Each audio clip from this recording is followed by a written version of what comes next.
In this video, we're going to talk about the possible inappropriate use of an H2 tag. Now, this error can apply to different types of tags, but I'm going to show you a quick fix.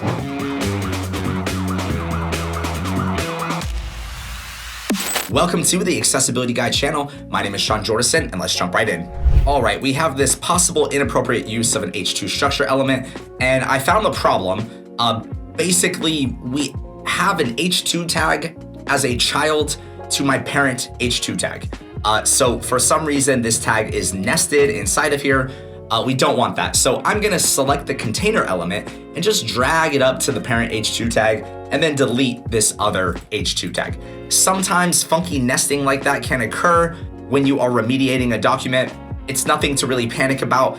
It's more just understanding what's happening. So I always recommend walking the tags panel, navigating inside of your tag structure, and making sure that everything is set up correctly. If you want to learn the ins and outs of PDF remediation in my new self-paced course from within the Accessibility Guide community, check out the link in the description below this video. And as always, I could be your champion for inclusion. Thank you so much for joining me today, and I'll see you next time.